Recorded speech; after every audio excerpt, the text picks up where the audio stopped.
കാണാൻ മൊഞ്ചുള്ളൂ, സ്വഭാവം പോരാ. കല്യാണം കഴിക്കുന്ന ഭർത്താക്കന്മാരെ പറ്റിയിട്ട് ചില പെൺമക്കളോട് പറയും, എന്റെ ഭാഗ്യ സിനിമാ നടന്റെ ലുക്കുള്ള ഒരുത്തനെ കിട്ടിയത്, എന്തു മൊഞ്ചോനെ കാണാൻ. അവളും അഹങ്കരിച്ചു. പക്ഷേ 4 ആഴ്ച കഴിഞ്ഞപ്പം അവക്കും തോന്നി, കുടുംബക്കാർക്കും തോന്നി, കാണാനുള്ള മൊഞ്ചുള്ളൂ, സ്വഭാവം പോരാ. അവിടെയാ റബ്ബ് പറയുന്നത്, ഇന്ന അക്രമക്കും ഇൻദല്ലാഹി അത്ഖാക്കും, നിങ്ങളിൽ ഏറ്റവും ശ്രേഷ്ഠൻ അള്ളാഹുവിനെ ഭയപ്പെട്ടുകൊണ്ട് ജീവിക്കുന്നവരാ. ആ ഭയപ്പെട്ട് ജീവിക്കുന്നവർക്ക് എന്തു വേണം? വിവാഹം കഴിക്കണം, വിവാഹ ജീവിതത്തിന് പ്രാധാന്യം കൊടുക്കണം. ഇന്നതില്ല. 26 വയസ്സുള്ള പെൺകുട്ടിക്ക് വിവാഹം കഴിക്കാൻ മടി. 35 വയസ്സായിട്ടും 32 വയസ്സായിട്ടും പിയാപ്ലക്ക് പെണ്ണിനെ കിട്ടുന്നില്ല. എന്തുകൊണ്ടാ? ഇന്നത്തെ നവലിബറലുകൾ പെൺമക്കളോട് പറഞ്ഞു, ഏതോ സുപ്രസിദ്ധനും കുപ്രസിദ്ധനുമായ സിനിമാ നടന്മാരുടെ ജീവിതം കാണിച്ചിട്ട് പറഞ്ഞു, കണ്ടോ പണണ്ട്, സൗന്ദര്യണ്ട്, എന്നിട്ടിപ്പ ജീവിതം വിജയിച്ചോ, അതുകൊണ്ട് കല്യാണം എന്നാൽ അതൊരു ചട്ടക്കൂട, ബാധ്യതയാ, പിന്നെ ഗർഭം ധരിക്കണം, മക്കളോക്കേണ്ടി വരും, ശരീരം പോകും, അതുകൊണ്ട് കല്യാണം കഴിക്കലൊക്കെ പയഞ്ചൻ ഏർപ്പാടാ. പിന്നെ കാര്യം നടക്കണമെങ്കിൽ ഡേറ്റിംഗ് പോരെ, ഒരുമിച്ചൊരു 4 മാസം കിടന്നാ പോരെ, അതൊക്കെ ഒന്ന് തുന്നിക്കൂട്ടാനുള്ള സംവിധാനം പോലും ലോകം കണ്ടുപിടിച്ചിട്ടുണ്ടെങ്കിൽ വിവാഹമേ കഴിക്കല്ലേ പെൺമക്കളെ. മറിച്ചുങ്ങൾ പഠിക്കണം, പഠിച്ചിട്ട് ജോലി വാങ്ങണം, ജോലി വാങ്ങിയിട്ട് പിയാപ്ലാരങ്ങൾ നോക്കണം, ഞങ്ങൾ പറയുന്നിടത്ത് പിയാപ്ലാരെ കിട്ടും എന്ന ചിന്ത പെൺമക്കളെ മനസ്സിൽ ലിബറലുകൾ കുത്തിവെച്ചു. ഈ പറഞ്ഞതിന്റെ അർത്ഥം പെൺമക്കളെ പഠിപ്പിക്കരുതെന്നോ അവർക്ക് ജോലി വാങ്ങിക്കൊടുക്കരുതെന്നോ അല്ല. പക്ഷെ ഇന്ന് ചിലർ കുത്തിവെച്ചതെന്താ? അതുകൊണ്ട് പെൺമക്കളെ നിങ്ങൾ വിവാഹം കഴിക്കാൻ പാടില്ല, നിങ്ങൾ പഠിച്ച് ജോലി വാങ്ങി ആണിനെ ഭരിക്കാൻ പറ്റുന്ന ഒരു രീതിയിലേക്ക് എത്തണം. ഫെമിനിസ ചിന്താഗതി മീഡിയകളിലൂടെ മക്കളുടെ മനസ്സിൽ കൊത്തിവെച്ചു. 15 സെക്കൻഡിന്റെ റീലുകളിലൂടെ പെൺമക്കളെ സ്വാധീനിച്ചു അല്ലേ? ചിന്തിച്ചു നോക്കൂ. 10-15 മിനിറ്റോളം പ്രസംഗം കേട്ടിരുന്ന മക്കളിൽ നിന്ന്, നമ്മളിൽ നിന്ന് 30 സെക്കൻഡിന്റെ റീൽസുകളിലേക്ക് നമ്മൾ ചുരുങ്ങി. 30 സെക്കൻഡിന്റെ റീൽസുകളിൽ നിന്ന് നമ്മളുടെ ഇൻഡിവിജ്വൽ, നമ്മളുടേതായ ചിന്തകൾ നഷ്ടപ്പെട്ടപ്പോ 15 സെക്കൻഡിന്റെ റീലുകളിലേക്ക് നമ്മളെ അവരെത്തിച്ചു. ഇവിടെയാ രക്ഷിതാക്കളോട് റബ്ബ് ഓർമ്മപ്പെടുത്തുന്നതും പ്രകൃതിപരമായ ചില ആഗ്രഹങ്ങളും ആവശ്യങ്ങളും മക്കളെ ശരീരത്തിനുണ്ട്. പെൺമക്കളാണോ അവർക്ക് വിവാഹം ആലോചിക്കണം. ദാമ്പത്യ ജീവിതത്തിന്റെ മനോഹരമായ വശങ്ങളെക്കുറിച്ച് ബോധ്യപ്പെടുത്തി കൊടുക്കണം. ഒരു മടിയും വിചാരിക്കണ്ട. അത് സെക്സ് ആ രീതിയിലുള്ള ചിന്തകളോ എഡ്യൂക്കേഷനോ എന്ന രീതിയിലല്ല. മക്കളോട് പറയണം, മോളെ എന്റെ ഉദരം ഈ ലോകത്തിന്റെ മിടിപ്പിയാ, ഈ ഇരിക്കുന്ന പലരും ഒരു ഉമ്മാന്റെ വയറിലൂടെ വന്നവരാ.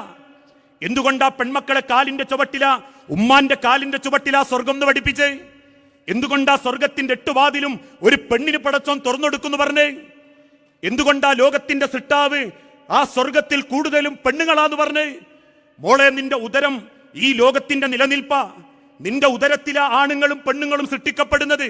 പടച്ചോൻ തന്നൊരു ബർക്കത്താ, അല്ല തന്നൊരു ആദരവാ. അതുകൊണ്ട് നീ വിവാഹം കഴിക്കണം, കല്യാണത്തിനിറങ്ങണം. ആ പെണ്ണിനെ കെട്ടിക്കൊണ്ടുവരുന്ന ആണുങ്ങളോട് പോലും എന്തേ ലോകത്തിന്റെ റസൂലുള്ള പഠിപ്പിച്ചത്? നിങ്ങളിൽ ഏറ്റവും നല്ലവൻ കെട്ടിക്കൊണ്ടുവരുന്ന പെണ്ണിനോട് ഏറ്റവും മര്യാദയോടെ പെരുമാറുന്നവനാ. അറഫ മൈതാനിയിൽ തന്റെ അവസാനത്തെ പ്രസംഗത്തിൽ ലക്ഷക്കണക്കിന് സഹാബത്തിന്റെ മുഖത്ത് നോക്കി ലോകത്തിന്റെ പ്രവാചകൻ ഒരു ജനവിഭാഗത്തെ പറ്റി പറഞ്ഞിട്ടുണ്ടെങ്കിൽ അത് സ്ത്രീകളെ കുറിച്ചാ. നിങ്ങളെ സ്ത്രീകളോട് നിങ്ങൾ മര്യാദയോടെ പെരുമാറണം. ഈ ലോകം കൊണ്ടു നടക്കേണ്ട ഉദരമാ ആ പെണ്ണിന്റെ വയറ്. അവളെ സംരക്ഷിക്കണം, അവൾക്ക് സമാധാനം കൊടുക്കണം. ആ രീതിയിൽ അതിന്റെ മഹത്വം നമ്മളെ മക്കൾക്ക് അറിയിച്ചു കൊടുക്കാൻ പറ്റണം. ഇത് അറിയിച്ചു കൊടുക്കേണ്ട രക്ഷിതാക്കൾക്ക് ആ പ്രായത്തിൽ മക്കളെ കിട്ടുന്നില്ല. ഉണ്ടോ? 10ാം ക്ലാസ് പഠിക്കുന്ന ഒരു മകന്റെ പ്രായം, അല്ലെങ്കിൽ 7ാം ക്ലാസ്സിൽ മദ്രസയിൽ വരെ പോകുന്ന ഒരു മകന്റെ പ്രായം 12 വയസ്സാ. 12 വയസ്സിന്റെ മുൻപോട്ടാണ് മക്കളുടെ ബുദ്ധിയും വികാരവും വളരുന്നത്. ടീനേജ് പ്രായം 13, 14, 15, 16 മുതൽ 20 വരെ ടീനേജ് പ്രായം. ആ പ്രായത്തെ തൊട്ട് അല്ലാഹുവിന്റെ ഹബീബായ നബി തങ്ങൾ പറഞ്ഞു, അശാബു ശുബത്തു മിനൽ ജുനൂൻ, കെട്ടയിച്ചിട്ട കുതിരയുടെ പ്രായം. എന്തിനോടും മോഹം തോന്നുന്ന പ്രായം, എന്തിനോടും ആർത്തി തോന്നുന്ന പ്രായം, സ്വയം വാപ്പയാകാൻ വേഷം കെട്ടുന്ന പ്രായം, സ്വയം ഉമ്മയാകാൻ ആഗ്രഹിക്കുന്ന പ്രായം. ആ പ്രായത്തിൽ നിങ്ങളെ മക്കളെ നിങ്ങൾ കാക്കണം, നിങ്ങൾ ശ്രദ്ധിക്കണം, ജാഗ്രതയോടെ ചേർത്ത് പിടിക്കണം. അവരുടെ ഹൃദയത്തിലേക്ക് ദാമ്പത്യത്തിന്റെ മനോഹരങ്ങളും ജീവിതത്തിന്റെ ഭംഗിയും നിങ്ങൾക്കറിയിച്ചു കൊടുക്കാൻ സാധിക്കണം. പക്ഷേ എന്തുകൊണ്ട് നമ്മളെ സമൂഹത്തിൽ അത് നടക്കുന്നില്ല? കാരണം പല കുടുംബത്തിലും പലരും ഇന്ന് മാന്യന്മാരല്ല. പലരും സമൂഹത്തിൽ മാത്രമേ മാന്യന്മാരാകുന്നുള്ളൂ. സ്വന്തം കുടുംബത്തിൽ പലർക്കും മാന്യത കൈവരിക്കാൻ സാധിക്കുന്നില്ല. കുടുംബത്തിന്റെ ഏറ്റവും വലിയ സമാധാനക്കേടും മൂന്ന് കാര്യങ്ങളിലേക്ക് ചുരുങ്ങി. 1, പരിഗണനയില്ലായ്മ. 2, അമിത ദേഷ്യം. 3, പിശുക്കത്തരം കാണിക്കുക എന്നുള്ളത്. ഈ 3 സ്വഭാവം ഒരു കുടുംബത്തിലുണ്ടോ, ആ കുടുംബം കൈവിടും. ആ കുടുംബത്തിന്റെ സന്തോഷം നഷ്ടപ്പെടും. അതിലൊന്ന് പരിഗണനയില്ലായ്മ. ഇന്ന് പല കുടുംബത്തിലും സംസാരം കുറവാ. വീട്ടിലെത്തിയാൽ ഭർത്താവ് ഫോണിന്റെ മുൻപിൽ. പലപ്പോഴും പെൺമക്കളും ഭാര്യമാരും പറയും, നിങ്ങൾ ഞാൻ പറഞ്ഞു കേട്ടോ, നിങ്ങളെ ഫോണൊന്നും അവിടെ വെക്കി. ആ ഫോൺ വെക്കുമ്പോഴേക്കും 100,000 കാര്യം, അത് അങ്ങനെ ഉണ്ടായിരുന്നു ഇങ്ങനെ ഉണ്ടായിരുന്നു. വേണ്ട, കുടുംബത്തിൽ തുറന്ന സംസാരത്തിന് സമയം കണ്ടെത്തണം, പരിഗണന കൊടുക്കണം. അള്ളാന്റെ ഹബീബിനെ ഏത് ഭാര്യക്കും പ്രിയപ്പെട്ടതാക്കിയത് അവരെന്ത് സങ്കടങ്ങളും അള്ളാന്റെ ഹബീബ് കേൾക്കാനിരിക്കുന്നുള്ളതുകൊണ്ടാ. 12 കെട്ടിയ റസൂലുള്ളാന്റെ ചരിത്രം പറഞ്ഞ്, 4 കെട്ടാവുന്ന ഇസ്ലാമിന്റെ ചരിത്രം പറഞ്ഞ് പെണ്ണുങ്ങളെ പേടിപ്പിക്കുന്ന ഭർത്താക്കന്മാരോട് എനിക്ക് 4 വരെ കെട്ടട്ടോ എന്ന് പറഞ്ഞതേ പേടിപ്പിക്കാനും ഭയപ്പെടുത്താനുമല്ല.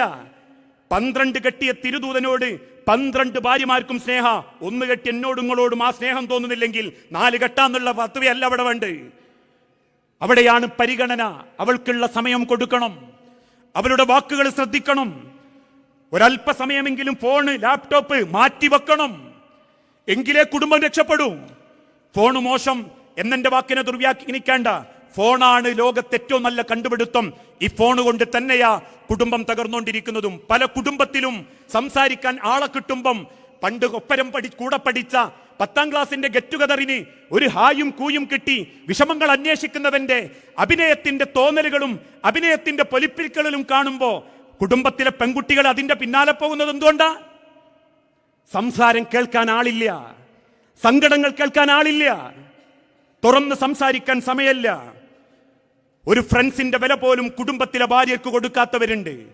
ചിലരൊക്കെ പറയാറില്ലേ, നാട്ടിലാകെ ലീവിന് വരുന്നത് 30 ദിവസം, 25 ദിവസവും കൂട്ടുകാരപ്പര, ഒന്നെങ്കിൽ നാട്ടിലെ കളി, അല്ലെങ്കിൽ ടൂറ്, അല്ലെങ്കിൽ വേറെന്തെങ്കിലും പരിപാടി.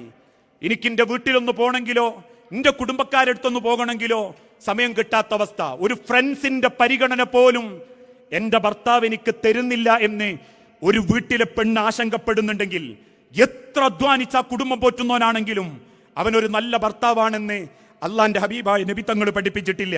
കുടുംബക്കാർക്കിടയിൽ പരിഹസിക്കുന്നവരുണ്ട്, പെണ്ണിനെ പരിഹസിക്കും, നാട്ടുകാർക്കിടയിൽ കുറ്റപ്പെടുത്തും, ഉണ്ടാക്കുന്ന ഭക്ഷണങ്ങൾക്ക് പോലും കുറ്റപ്പെടുത്തും, ഒറ്റപ്പെടുത്തും.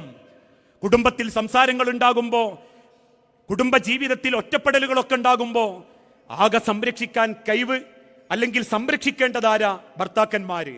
അവര് പോലും പരിഹസിക്കുകയും ഒറ്റപ്പെടുത്തുകയും ഒറ്റിക്കൊടുക്കുകയും ചെയ്യുന്നുണ്ടെങ്കിൽ പരിഗണനയാണ് മനുഷ്യരെ കുടുംബത്തിന്റെ സമാധാനം. ഏത് തിരക്കിലും എന്ത് തിരക്കിലും സ്വന്തം കുടുംബത്തിലെ ഭാര്യയുടെ വാക്കുകൾ കേൾക്കാനിരിക്കണം, ആശങ്കകൾ സംസാരിച്ച് പൂർത്തീകരിക്കണം. മക്കളുടെ ഭാവിയെപ്പറ്റിയും ആധുനികതയെപ്പറ്റിയും പരസ്പരം സംസാരിക്കാൻ പറ്റണം. മകന്റെ വിദ്യാഭ്യാസം എവിടെ എത്തിയെന്ന് ചോദിക്കണം. അവന്റെ ആവശ്യങ്ങൾക്ക് എണ്ണം കൂടിയിട്ടുണ്ടോ എന്ന് അന്വേഷിക്കണം. അവൻ പോക്ക് വരുന്നതും അവൾ പോയി വരുന്നതും സമയത്തിന്റെ വ്യത്യാസങ്ങളുണ്ടോ എന്ന് അന്വേഷിക്കണം. അല്ലേ, 5:45 മണിയായിട്ടും സ്കൂൾ വിട്ട് വീട്ടിക്ക് വരാത്ത പെൺകുട്ടിയെ തേടി വാപ്പയിറങ്ങി. നാട്ടുകാർ ചോദിച്ചു, 4 മണിക്ക് വിട്ട സ്കൂളിൽ നിന്ന് 4:20 സ്കൂളിൽ നിന്ന് വീട്ടിലെത്താൻ പറ്റുന്ന ഒരു മകള് 5:45 വീട്ടിലെത്തുന്നില്ലെങ്കിൽ, 5:45 സ്ഥിരം അവളുടെ സമയമാണെങ്കിൽ അതെന്തുകൊണ്ടും അന്വേഷിക്കാത്ത രക്ഷിതാക്കളും കുടുംബത്തിന്റെ ബാധ്യതയാ. ആ തിരിച്ചറിവാണ് മനുഷ്യരെ കുടുംബം. അല്ലാണ്ട് കുറെ തിന്നാണ്ടാക്കുക, കുറെ സമ്പാദിച്ചൊടുക്കുക, നമുക്ക് കിട്ടാത്ത കുറെ സൗകര്യങ്ങൾ മക്കൾക്ക് വാരിപ്പിടിച്ചു കൊടുക്കുക എന്നതല്ല ദാമ്പത്യം, കുടുംബം. ഇതേപോലെ തന്നെ ഭർത്താക്കന്മാരുടെ മനസ്സറിയാൻ പറ്റണം.